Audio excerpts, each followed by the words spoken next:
Boa noite, meus irmãos, graça e paz. Fui desafiado hoje de compartilhar uma palavra com vocês.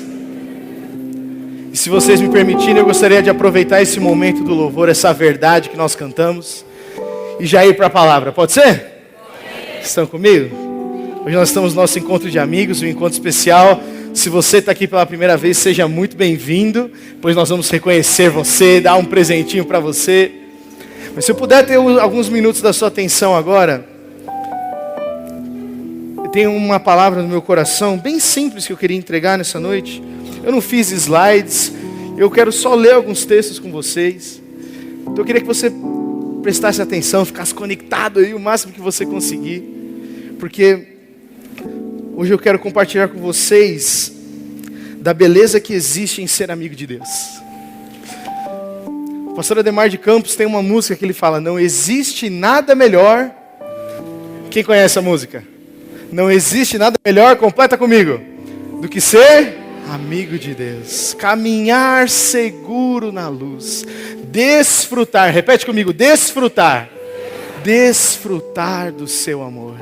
Ter a paz no coração. Viver sempre em comunhão. E assim perceber a grandeza do poder de Jesus, o meu bom pastor. É uma verdade maravilhosa, não é, gente? Então não existe nada melhor do que ser amigo de Deus. E você já pensou que Deus vê eu e você como filho e filha? A gente fala isso bastante aqui na nossa comunidade, porque nós acreditamos que a igreja tem que ser uma igreja família. E o nosso paizão é quem? Nosso Deus. Ele nos ama. Apesar das nossas imperfeições, Ele nos ama. E sabia que o amor de Deus não está conectado somente com, sabe, aquele amor assim: eu amo meu filho, mas ele vive lá e eu vivo aqui.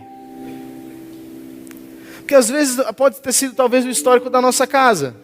Você tem certeza que seus pais amam você, mas vocês falam: Gustavo, eu nunca tive um relacionamento íntimo com meus pais.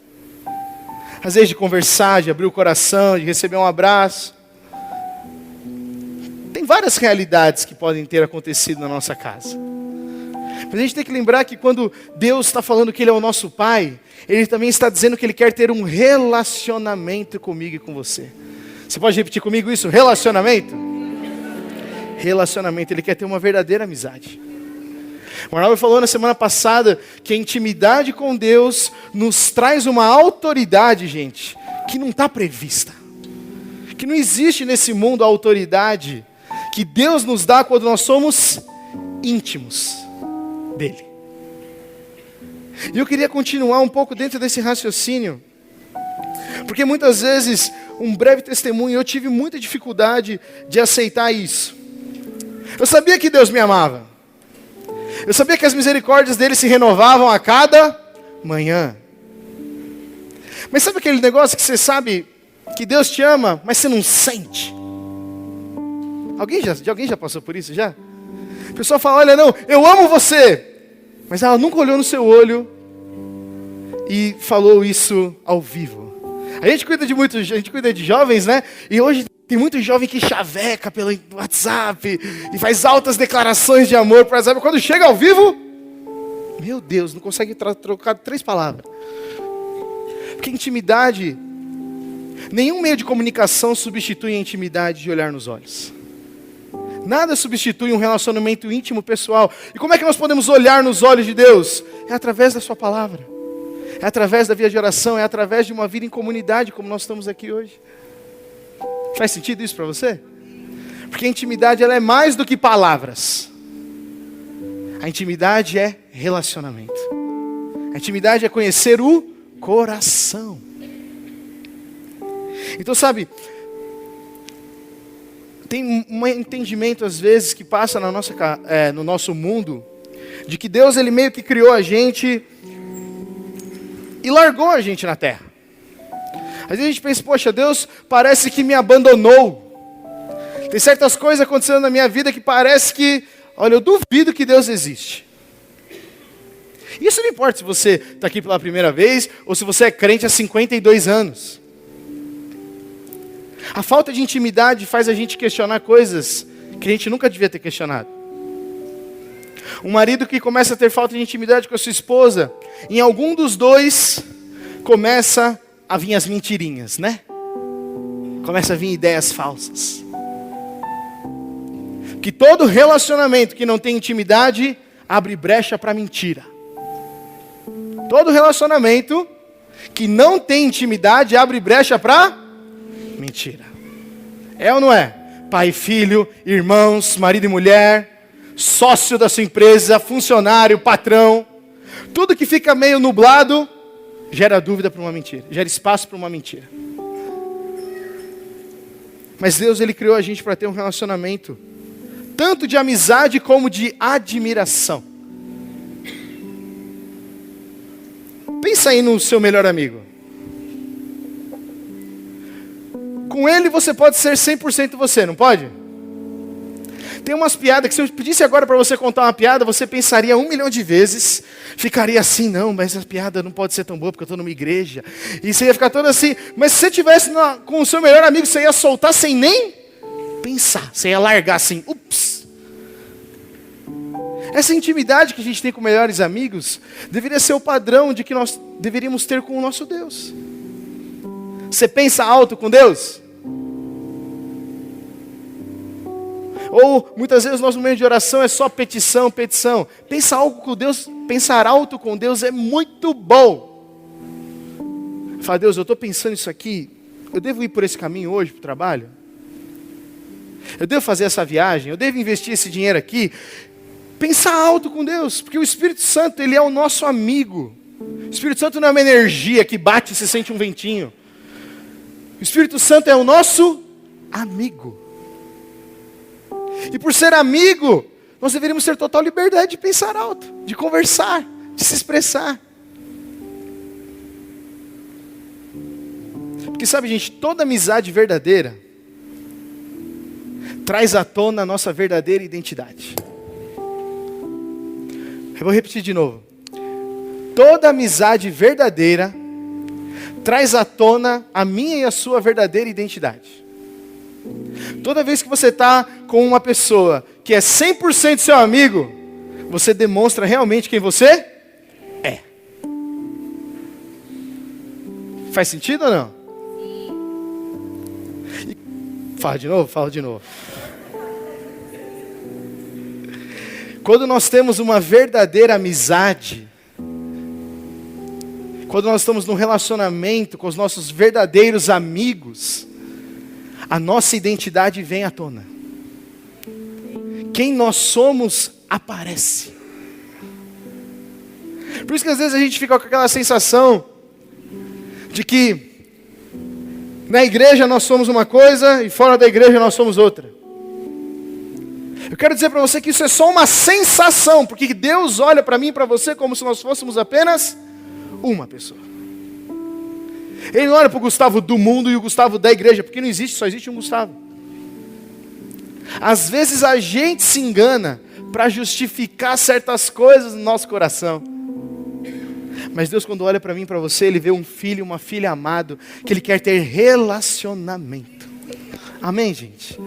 É isso que o Senhor quer. Mas a gente tem que tomar cuidado para a gente não usar algumas desculpas. A amizade com Deus demonstra quem nós somos. Às vezes nós estamos embaralhados na nossa vida, às vezes a nossa identidade é atacada, gente. Já teve a sua identidade atacada? Eu já tive, já. Não, Gustavo, você não merece isso. Gustavo, você não pode pedir perdão por esse pecado, porque você está cometendo ele pela 59ª vez só essa semana. E aí vem aquele peso de culpa.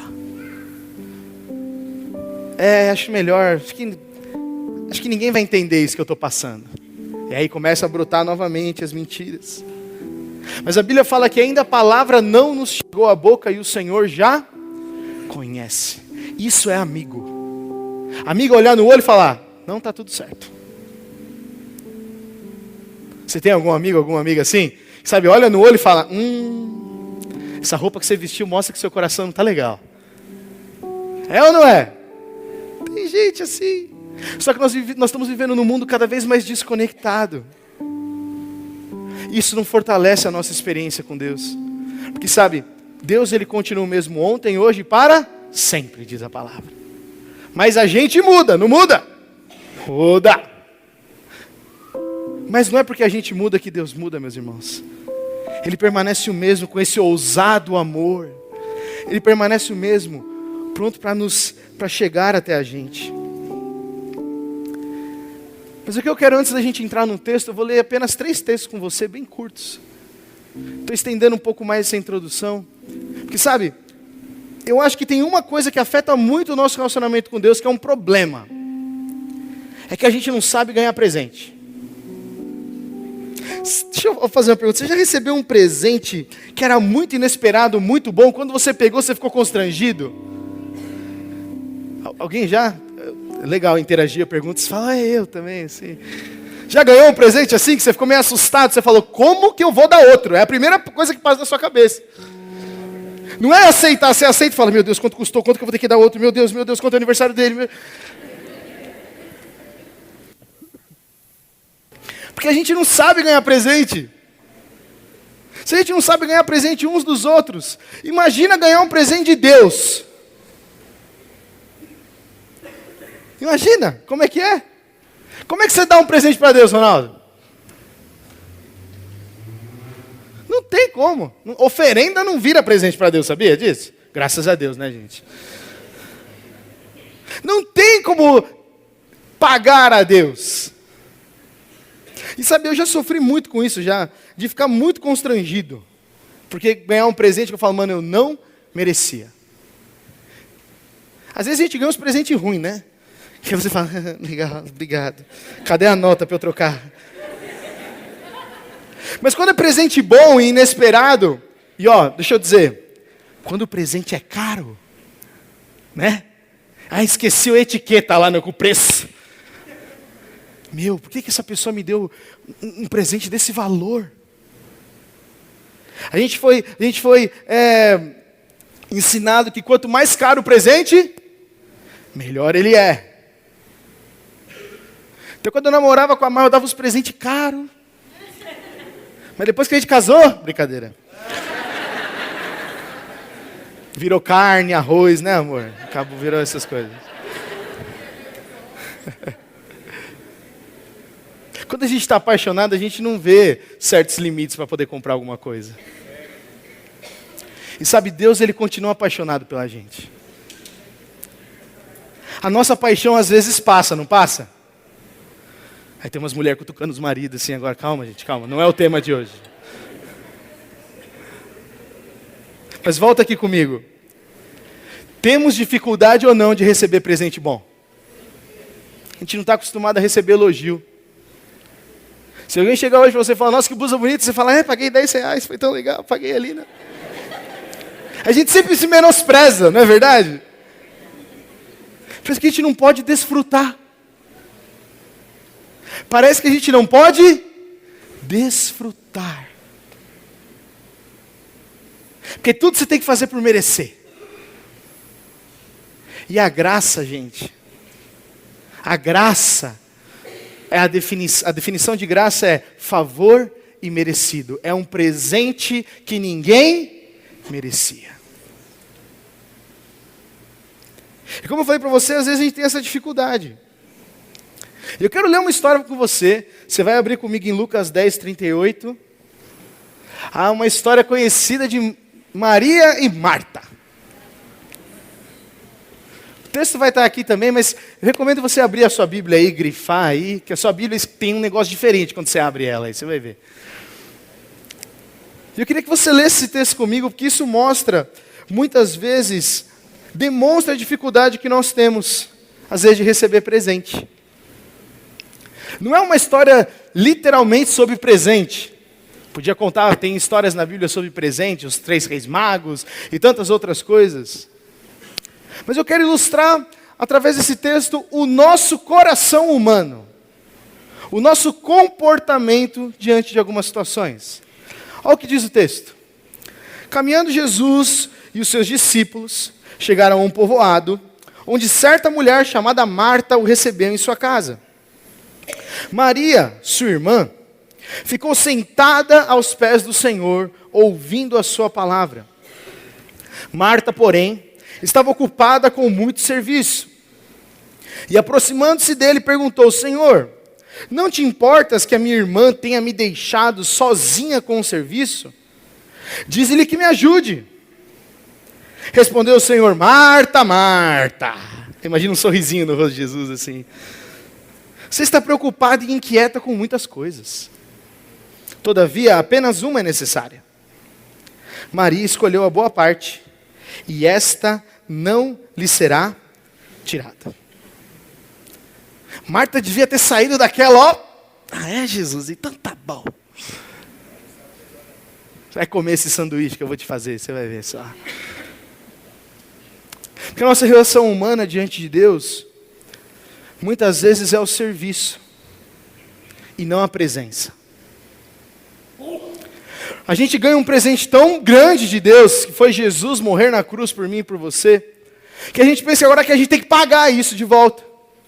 E a gente vai pagar com muito serviço, muito trabalho. Muito trabalho, muito trabalho, muito trabalho, muito trabalho. Que é o que Marta está fazendo. Mas Maria está sentada aos pés de Jesus. Você consegue imaginar isso? Você tem irmão? Quantos têm irmãos? Então acho que você sentiu qual que é o drama. Você talvez, não sei ali quem é mais velho, mas você vê uma irmã ralando, você vê a sua irmã lá jogada, você fala: ei, essa aí mesmo, viu? É folgada. Estou aqui me matando. Maria procurava agradar e retribuir a presença de Jesus, estando com Ele. Não era normal Jesus chegar. Jesus ele não entrava em todas as casas. Ele ia em algumas casas específicas. Ele tinha algum nível de relacionamento. Jesus aqui já é um cara que está fazendo vários milagres, é um rabino. Existem várias pessoas ligadas no ministério dele. Então receber Jesus na casa é uma grande coisa. É uma grande coisa. Então Marta está atarefada para receber Jesus. Pô, eu vou receber Jesus, eu vou entregar tudo de melhor que eu tenho. Vou colocar o melhor vinho, colocar o melhor sanduíche, tudo de melhor. Aí tem muita gente que fala que não tem nada de errado nisso. Que a gente precisa de várias Martas. Porque sem Martas a igreja não existiria. Eu queria propor um outro raciocínio aqui. Maria escolheu retribuir a presença de Jesus, dando atenção para Ele. Faz sentido isso para você?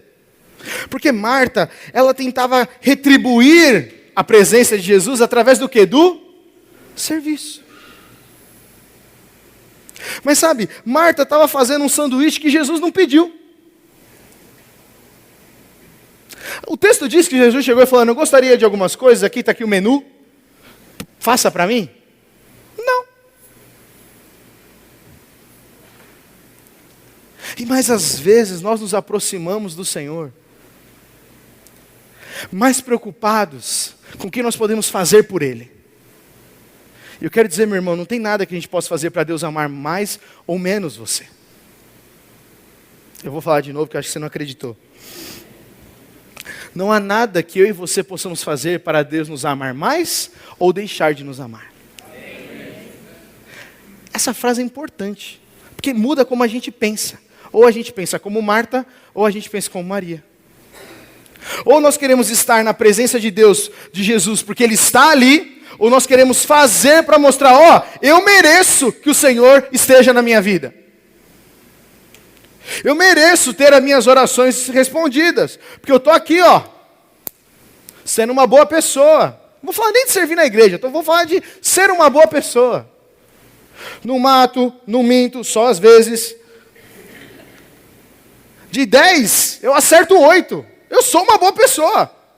Deus, você tem que me atender. Quem nunca fez isso? Porque esse é o pensamento deste mundo. O pensamento deste mundo é que você tem que fazer, para então talvez, se bobear, você receber alguma coisa. O reino de Deus funciona como graça. O Senhor te entrega e fala, eu amo você. É diferente, não é? Esse é o ousado amor, que vai além da nossa expectativa, que vai além do nosso merecimento. A gente tem que entender que a presença de Deus, Ele é um presente impagável que toda a humanidade recebeu. A presença de Deus, poder ouvir a Deus, poder se relacionar com Deus, é um presente que não tem como pagar. Não tem. Eu queria que você pensasse um pouco, porque quando a gente recebe um presente tão bom como esse, que é a salvação e a vida eterna, a gente pensa, meu Deus, eu tenho que fazer alguma coisa, eu tenho que vir na igreja, eu tenho que ser uma boa pessoa, eu tenho que fazer tudo certo, mas Deus não está interessado no que nós podemos fazer por Ele. Deus está interessado de que eu e você estejamos na presença dEle, aos pés dEle, ouvindo, conhecendo o coração dEle. Mas gente, eu volto a dizer aqui, não é sobre fazer ministério, está entendendo? Não é sobre ter uma função, mas qualquer coisa na vida cristã pode virar religiosidade. A oração pode ser uma religiosidade. Por quê? Porque eu só oro, porque se eu orar 7 dias por semana eu vou ganhar alguma coisa. Eu só dizimo, porque se eu dizimar tudo certinho, o devorador não encostará no meu dinheiro. Mas dá por pura religiosidade, pura obrigação, não por amor. Não, porque eu entendi que isso é bom, e porque isso me aproxima de Ti, Deus. A oração não é petição somente, a oração é relacionamento. Ele fala, nós ouvimos, nós falamos, Ele nos ouve. Por isso que Jesus falou, olha, eu não posso tirar isso de Maria, ela escolheu a melhor parte. Mas às vezes a gente está pensando, não, quando eu melhorar, quando eu parar de fumar, eu vou para a igreja. Quando eu parar de fazer aquilo, eu vou para a igreja. Para! A igreja não é lugar de merecedor, é lugar de pessoas que não merecem nada. Aí a gente se reúne e fala, vamos celebrar o amor de Jesus por nós. Isso que é a igreja. É um bando de gente que não merece nada. Bem-vindo ao clube. Nós não merecíamos esse amor de Deus, mas mesmo assim esse ousado amor derramado na cruz vem sobre a minha e sobre a sua vida e faz a gente ganhar um presente que a gente não pode pagar. Mas muitas vezes a gente fica tentando retribuir.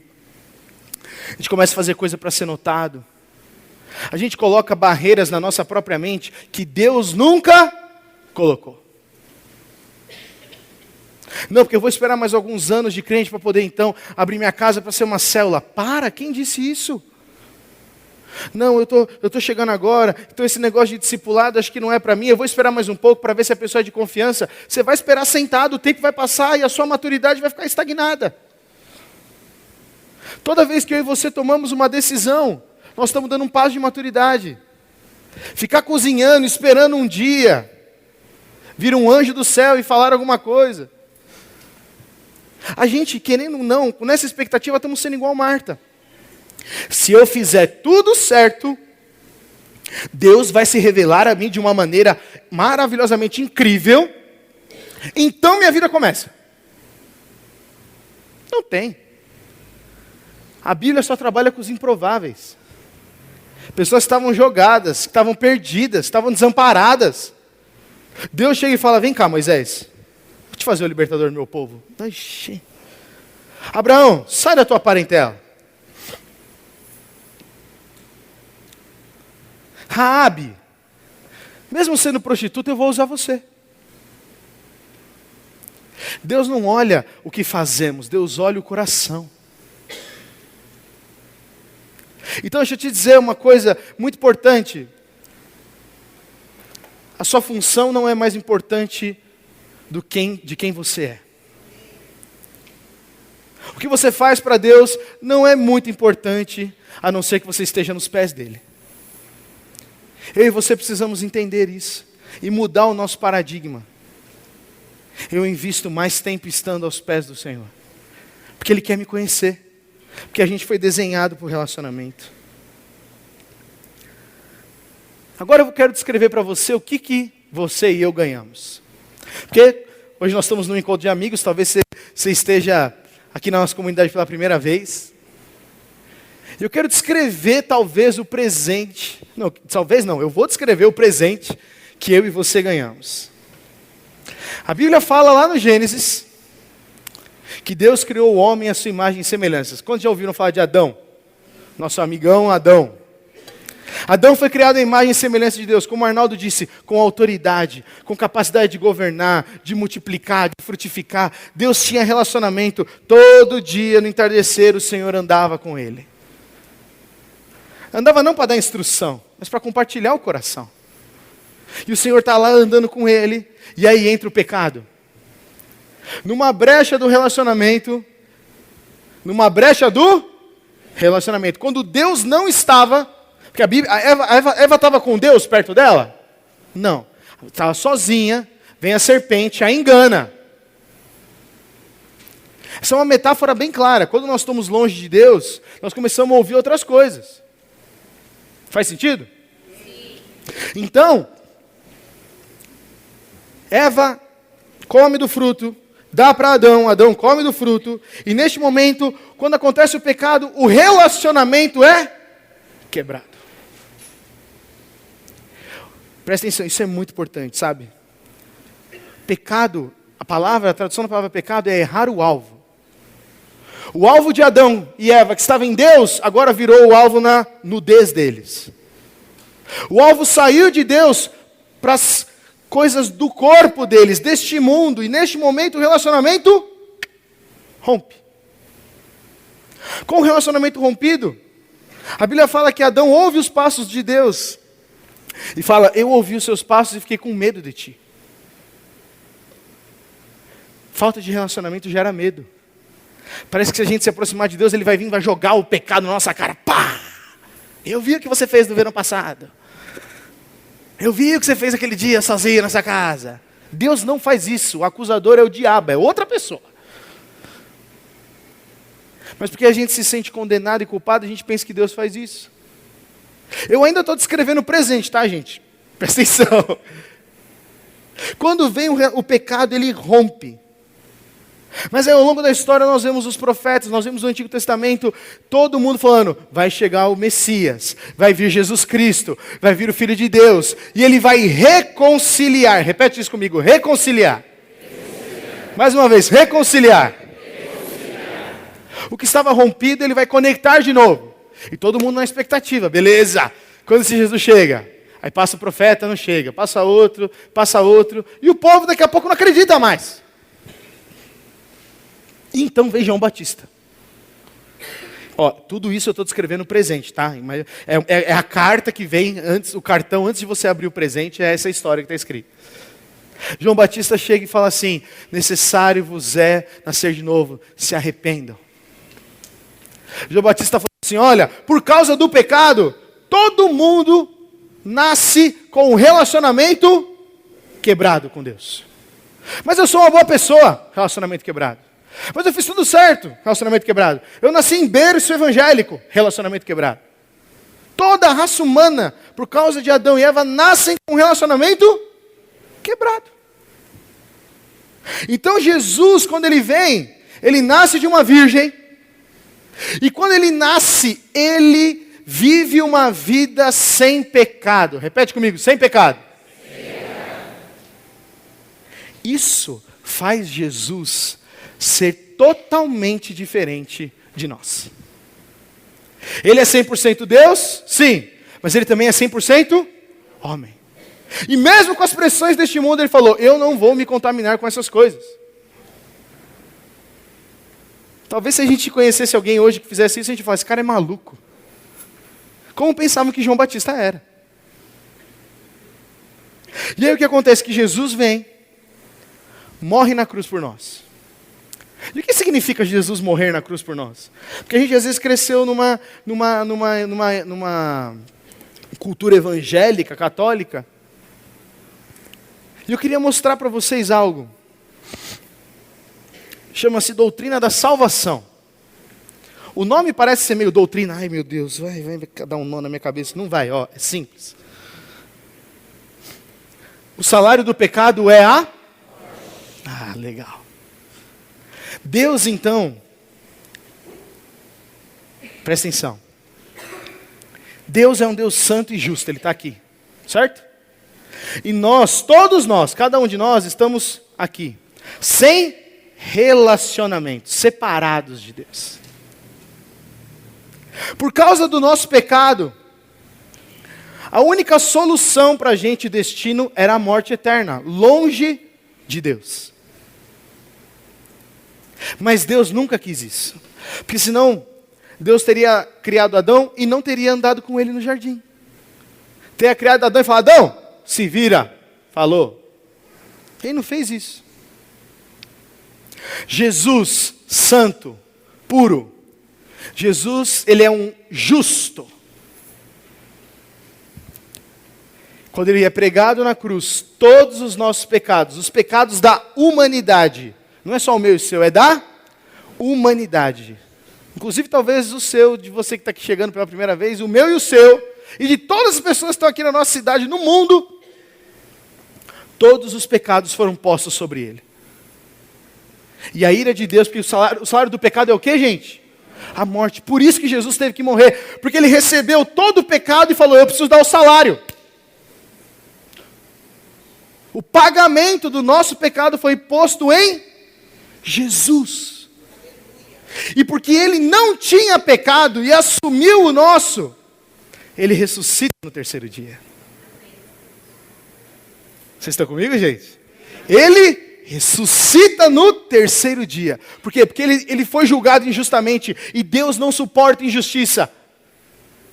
Deus não suporta injustiça. Jesus foi julgado injustamente, certo? Pôncio Pilatos, todas as falsas testemunhas lá contra ele, foi tudo manipulado. Deus falou: é justo que ele fique morto? Não.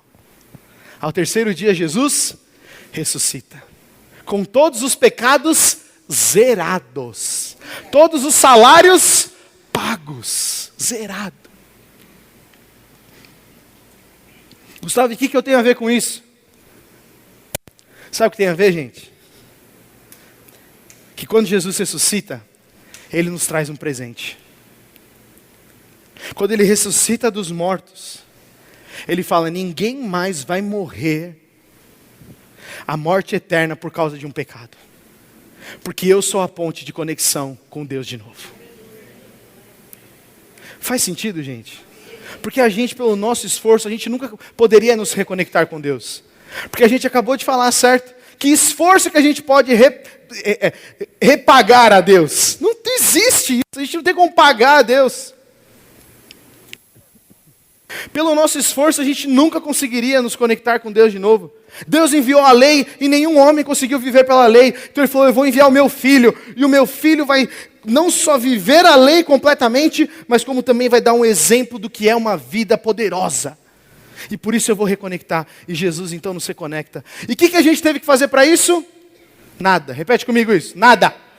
Isso é graça, favor imerecido, presente que eu e você não merecíamos. O que eu faço diante de um amor desse? Tem uma música que eu gosto muito, que eu não lembro, acho que eu não vou lembrar o nome dele agora, mas ele fala: o que posso dar ao Deus que tem tudo? O que eu posso dar ao Criador dos céus? Te dou o meu coração. Eu fico com o maior drama quando vou para o aniversário de alguém que eu sei que já tem tudo. Eu nunca sei o que dar de presente. Realmente eu dou um chocolate e um cartão. Já tem tudo. Mas é interessante que essas pessoas que às vezes parecem que têm tudo na nossa concepção, eles precisam muito das palavras e do relacionamento. Porque mesmo Deus tendo tudo, Ele está falando: eu tenho tudo, mas esse tudo não vale nada se eu não tiver você. Esse é o Evangelho de Jesus. Relacionamento. Mas enquanto a gente acha que a gente não pode, que a gente não merece, a gente precisa se arrepender, como João Batista disse. E nesse arrependimento, nós experimentamos algo novo. Quando um homem e uma mulher se arrependem, falando: Senhor, eu me arrependo dos meus pecados, eu me arrependo da vida que eu tenho vivido. Eu recebo o Senhor como Senhor e Salvador da minha vida. Neste momento, é como se espiritualmente você recebesse um presente. E quando você abre esse presente, você fala, meu Deus, eu não mereço. E aí você pode falar, graças a Deus que eu não mereço. Porque é nesse momento que a gente entende que a gente não merece, que a gente fala, meu, o que eu posso fazer por você? E Jesus vai falar, vem se encontrar comigo. Não, mas Senhor, o que eu posso fazer para isso? Vem cá que eu vou derramar o meu Espírito Santo sobre você. Mas o que eu posso te dar de presente? Eu quero o seu coração e o coração da sua esposa, do seu filho, do cara que trabalha com você. Você pode fazer isso para mim? Porque você é os meus braços, você é os meus pés, você é minha voz. É essa conexão que o Senhor espera da gente. Jesus morre, ressuscita e nos reconecta com o Pai. Um outro texto que eu queria ler com vocês está lá em 2 Coríntios 5, 14 a 19. 2 Coríntios 5, 14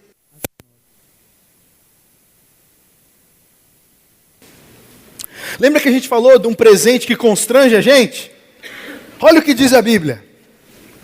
Pois o amor de Cristo nos constrange. Você pode repetir comigo? Pois o amor de Cristo nos constrange. Olha como começa esse texto do apóstolo Paulo. Porque estamos convencidos de que um morreu por todos. Logo, todos morreram. Ele está escrevendo esse presente que eu acabei de escrever para a gente, certo? E ele morreu, Jesus, para que todos aqueles que vivem já não vivam mais para si mesmos, mas para aquele que por eles morreu e ressuscitou. Olha aí como é que a gente paga de volta. A gente vive em prol de Jesus. Vocês estão comigo, gente? Vocês estão vendo esse texto? Como? O que eu posso fazer? Viva a vida de Cristo. Versículo 16. De modo que de agora em diante, a ninguém mais consideramos do ponto de vista humano. Ainda que antes tenhamos considerado Cristo dessa forma, agora já não o consideramos assim. Portanto, se alguém está em Cristo é nova criação. As coisas antigas já passaram, eis que surgiram coisas novas. Tudo isso provém de quem? De Deus. Tudo isso está nos planos de Deus, que nos reconciliou consigo mesmo por meio de Cristo. E Ele não só reconciliou a gente, mas todos que são reconciliados receberam autoridade. E nos deu o ministério da reconciliação. Você pode reconciliar outras pessoas com Deus. Gustavo, mas eu não sou formado. Não é pré-requisito. Quem foi reconciliado, pode reconciliar.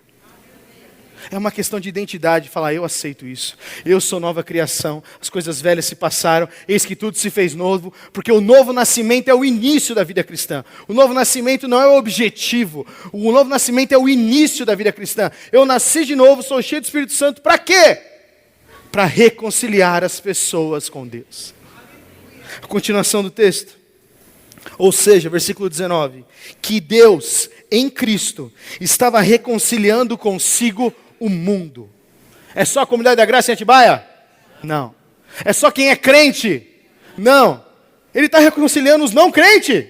Tá! Glória a Deus! Eles só não sabem disso ainda, e eu e você somos o canal para que isso aconteça. Eu vou falar de novo, não é possível. Estou falando muito rápido, talvez, não sei. Gente, não pensa no dom que você precisa ter, porque você fica se comparando com os outros.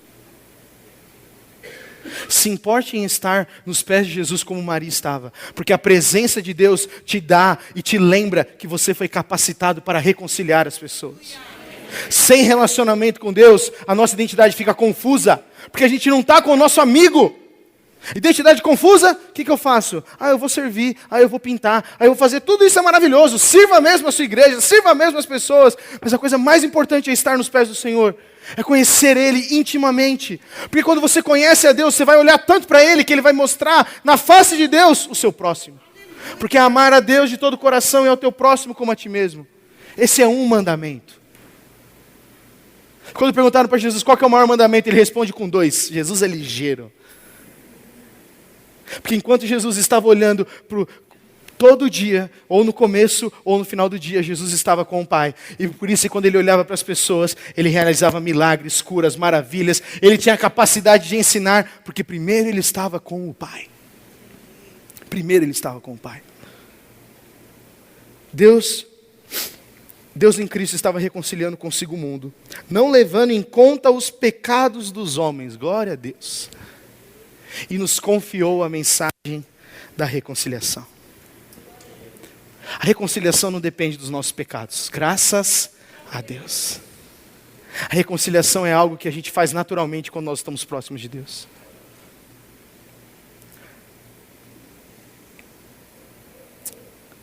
Meus irmãos, o pecado ele separou. Jesus ele uniu e reconciliou. Se a banda quiser subir aqui, para nós encerrarmos. Eu queria repetir com você de novo isso. O pecado, ele separou. Pecado não é superpoderoso. O pecado só separa. Mas Cristo já venceu o poder do pecado. E Ele nos reconciliou com Deus. Por isso nós voltamos a ter autoridade. Por isso nós voltamos a poder reconciliar as pessoas. Isso não é carta branca para pecar. Amém? Não é a graça barata. Agora tem graça, maravilha, vou estragar minha vida. Não. Toda graça aponta para a cruz. Porque a graça é um presente. E qual é o presente? O maior presente da humanidade. Que o Senhor entregou o seu único filho. Ele entregou o seu único filho. Pais, você entregaria o seu único filho? Você entregaria o seu único filho por livre e espontânea vontade para morrer por pessoas que você não conhece, que não valem um centavo? Esse é um presente impagável. É um presente que não dá para colocar valor. O pecado separou, Jesus Cristo uniu e reconciliou. Os que nasceram de novo,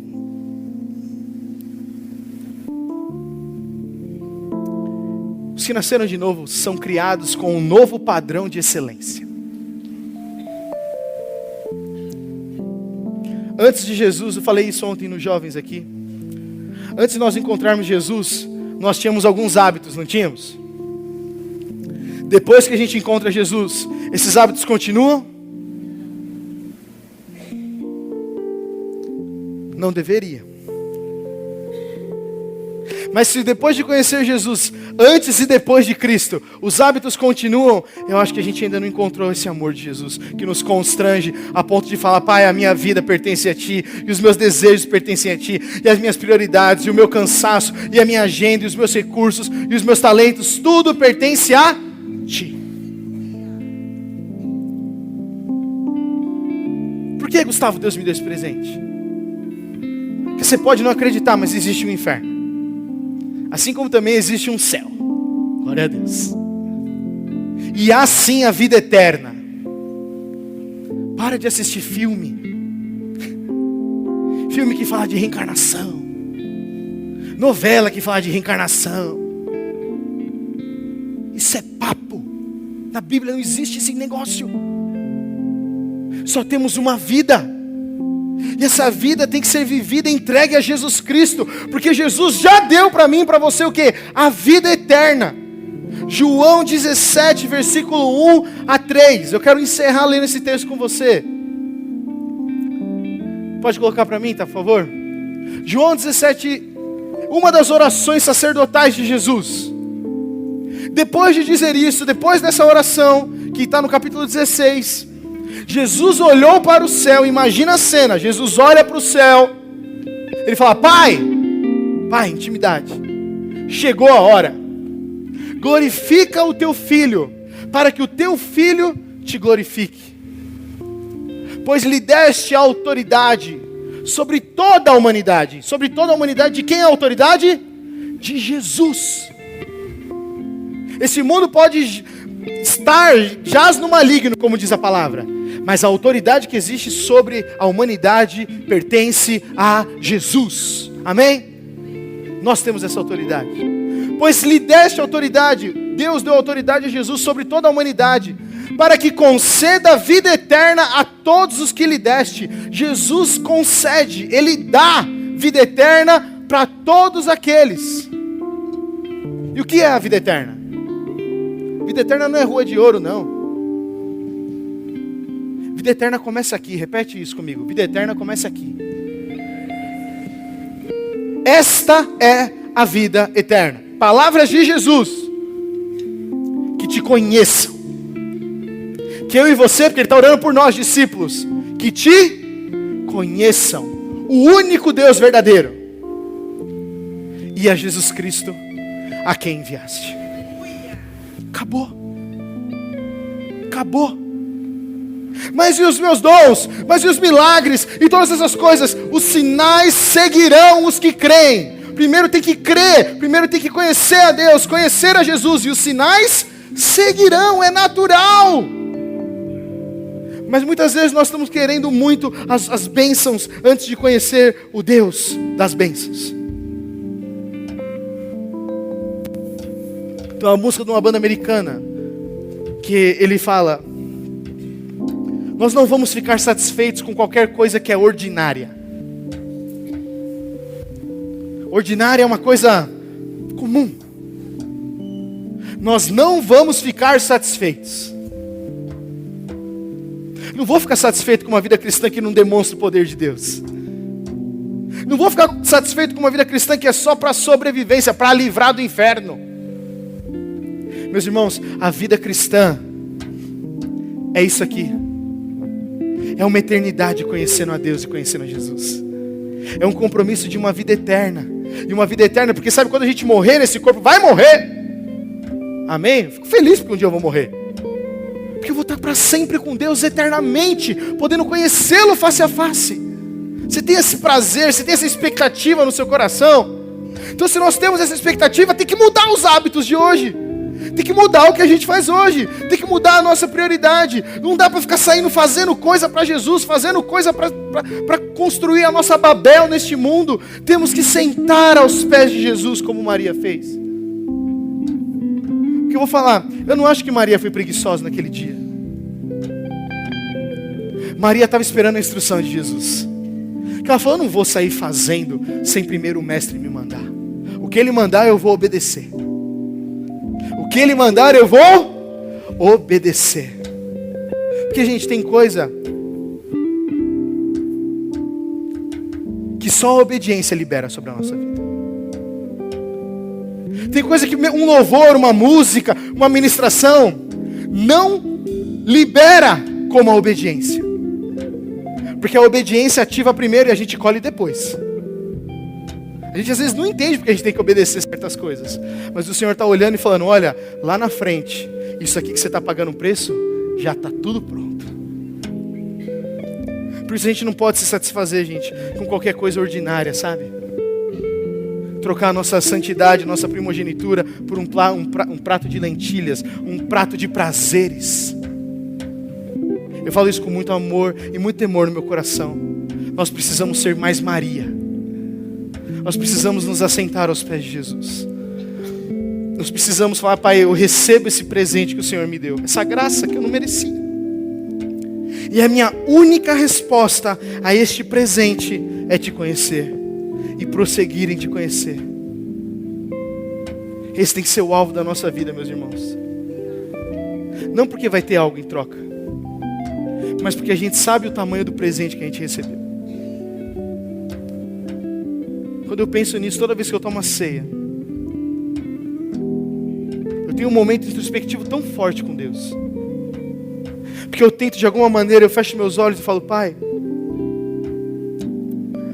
me faz entender o tamanho do teu sacrifício, Senhor, para que eu nunca esqueça do que foi o Senhor morrer na cruz por mim. Porque virou rotina. Virou rotina. Mas não foi rotineiro Jesus morrer na cruz. foi uma só vez na humanidade para trazer justiça para todos eles, para todos nós. Faz sentido isso para você, meus irmãos? Meu intuito nessa noite é que se você já é cristão e você já é novo, nascido de novo, eu quero te lembrar que não há nada mais importante na sua vida e que o seu principal chamado é conhecer a Deus. As outras coisas se seguem. Fazer discípulos sem conhecer a Deus é quase impossível. Você só vai replicar você mesmo. Quando você conhece a Deus, você forma pequenos cristos. Amar a sua esposa e o seu marido é praticamente impossível. Pode dar risada. Se primeiro não amar a Deus. Se meu coração primeiro não está cheio de Deus, eu olho para as outras pessoas e julgo elas pelas atitudes. Mas quando meu coração está cheio, como diz o texto que nós lemos de 2 Coríntios, eu olho para as pessoas e não considero mais elas como simples pessoas. Eu vejo o que Cristo já colocou dentro delas. Nós temos que aprender a viver essa vida, meus irmãos. Volto a dizer, o novo nascimento é o começo da sua vida, não é o objetivo da sua vida. Semana que vem nós temos o batismo. Vão ser pessoas declarando, eu nasci de novo com Cristo. Amém? E isso quer dizer o quê? Que a vida começou agora. Mas o meu passado, nós lemos aqui em 2 Coríntios, as coisas velhas se passaram. Eis que tudo se fez novo. Você pode ficar em pé no seu lugar para nós orarmos?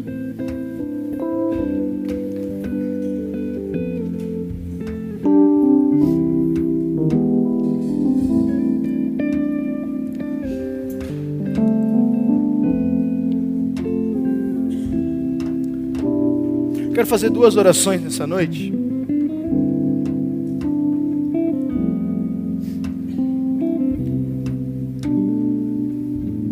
A primeira oração é por você que talvez já tem convicção do seu novo nascimento. Que eu acho que somos muitos daqui nessa noite. Você tem convicção. Não sei se você está perto, se você está longe, eu não vou julgar isso. Mas mesmo você com essa convicção, quando você viu isso, você falou, Gustavo, eu acho que eu não entendi o tamanho desse presente que eu ganhei. Porque a gente deixa de pecar, não por medo da consequência, mas porque a gente ganhou um presente que foi pago um preço muito alto, a vida de Jesus. Então se você nessa noite, você fala, Gustavo, eu quero entender isso, eu quero experimentar isso. Feche seus olhos no seu lugar mesmo, coloque as suas mãos no seu coração. E como nós aprendemos com a própria Bíblia, nesse momento se arrependa, peça perdão ao Senhor. Fala, Pai, eu me deixei ocupar por tantas outras coisas, Pai, que não foi de conhecer a Ti e a Sua presença, Senhor. Peça isso, faça essa oração, eu não posso orar por você. Se você tem essa convicção, você fale, Pai, me perdoa, Pai.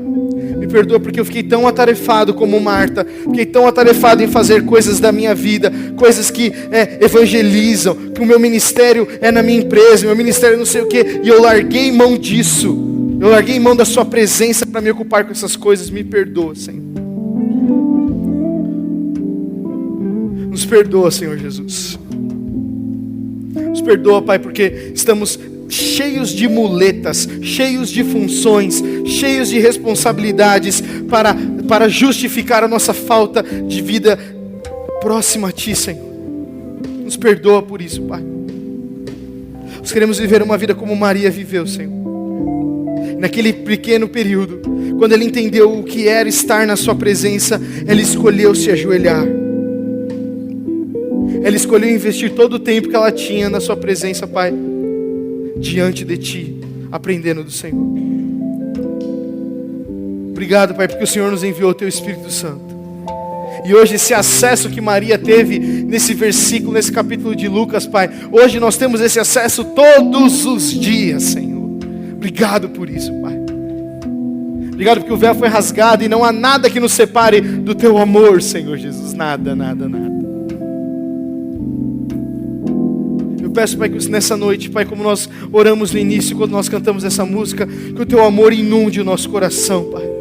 nos constranja a ponto de nós darmos o valor correto ao teu sacrifício naquela cruz, Senhor.